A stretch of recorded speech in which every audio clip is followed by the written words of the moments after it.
ទី4នេះគឺខ្ញុំជឿជាក់ថាបងទាំងអស់គ្នាក៏ចាប់អារម្មណ៍ដែរចាគឺតើតូនជាមួយនឹងការបោកអ៊ុតចា laundry service laundry shop យើងអាច open ជា online laundry shop មួយគឺមានថាវាត្រូវការបាត់ចិត្តនៅក្នុងការចាប់ផ្ដើម capital របស់យើងត្រូវការតិចតួចបំផុតអត់មានត្រូវការច្រើនទេចាអញ្ចឹងអ្វីដែលយើងត្រូវការហ្នឹងគឺដំបូងដូចគ្រប់ business ទាំងអស់សម័យ digital គឺយើងត្រូវការលក់តាម online ចាអញ្ចឹងបងអាចទាំងអស់គ្នាអាចបង្កើតជា TikTok account ជា Facebook page ឬក៏ជា Instagram អីចឹងទៅអញ្ចឹងយើងបង្កើតដំបូងអ្នកភូមិសិនក៏បានដែរចាយើងមាន laundry service សម្រាប់អ្នកដែលគាត់មានការរវល់ជាពិសេសអ្នកនៅរស់នៅ condo អ្នករស់នៅបុគ្គលិកធនាគារបុគ្គលិកធ្វើការអញ្ចឹងគាត់រវល់អញ្ចឹងគឺយើងអាចផ្ដល់ជាសេវាកម្មទៅដឹកដល់ទីតាំងសេវាកម្ម express ឬក៏សេវាកម្មផ្សេងដែលគាត់អាចជួយដោះស្រាយបញ្ហាគាត់បានអញ្ចឹងខ្ញុំគិតថា margin គឺល្អខ្លាំងមែនតើអញ្ចឹងបងអាចបែងចែកជា3អីចឹងទៅមានថាបោកឬក៏ទុកមួយថ្ងៃឬក៏2ថ្ងៃអានេះយើងគិត1គីឡូប្រហែល1រៀលទៅ$2អីចឹងទៅឬក៏បងអាចដាក់ថាមានជា service មួយទៀតយើងមានជា option ឲ្យភ្ញៀវមួយទៀតគឺគាត់មានន័យថាបោកផងសម្ងួតហើយរហូតដល់យើងបត់រៀបចំដាក់ថង់ឲ្យគាត់ឬក៏មួយទៀតគឺមាន express គាត់អាចចាំតែ1ម៉ោងឬក៏2ម៉ោងគឺគាត់អាចយកបានអញ្ចឹង express ហ្នឹងយើងឆាចបន្ថែម1ឬក៏$2ក្នុង1គីឡូបន្ថែមដើម្បីគេហៅថាហ្នឹង express service ដែលយើងអាចជួលបុគ្គលិកមួយដើម្បីឲ្យគាត់រៀបចំតែសម្រាប់អ្នកបញ្ញាតែប៉ុណ្ណោះអញ្ចឹងខ្ញុំគិតថា margin គឺល្អខ្លាំងមែនទែនអ្នកដែលគាត់ចង់ចាប់ផ្ដើម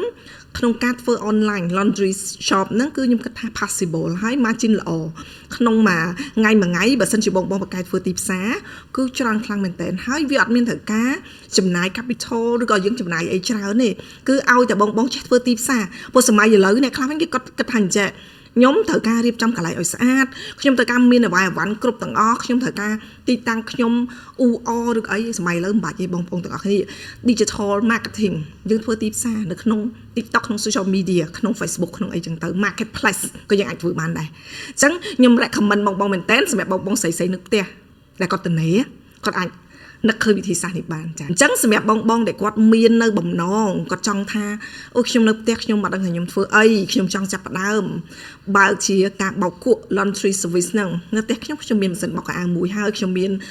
ស្រាប់អ៊ុតមានឆ្នាំងអ៊ុតមានអីហើយខ្ញុំមានជាលក្ខណៈ hanger អាស្រួលហាកអាវមានអីមានទីធ្លាមានទីតាំងមានអីមួយ set អស់ហើយខ្ញុំក៏ដឹងតែធ្វើអីអញ្ចឹងបងអាចកលេចមកមើល business នេះបានខ្ញុំគិតថា business នេះគឺថ្មីវាមិនថ្មីហ្មងទេប៉ុន្តែវា margin ល្អដើម្បីឲ្យបងទាំងអស់គ្នាអាចចាប់ផ្ដើមបានអញ្ចឹងយូរទៅគេហៅថាយើងសំមួយម្ដងតិចថ្ងៃណាមួយគឺយើងអាចមាន view ច្រើនខ្លាំងមែនទែនហើយបងអាចពេលដែលបងមាន Facebook page ឬក៏មាន TikTok អីចឹងទៅពេលដែល Facebook page យើងអាច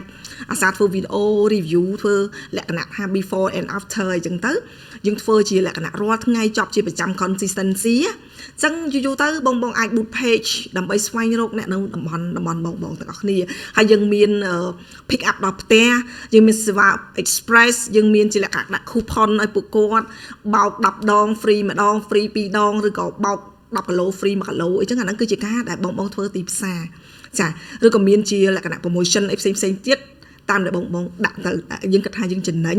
ហើយក៏អតិថិជនយើងក៏សប្បាយចិត្តអញ្ចឹងបងទាំងអស់គ្នាសូមជួយ subscribe channel YouTube របស់នាងខ្ញុំដើម្បីបាននៅ more ideas ចាអរគុណច្រើន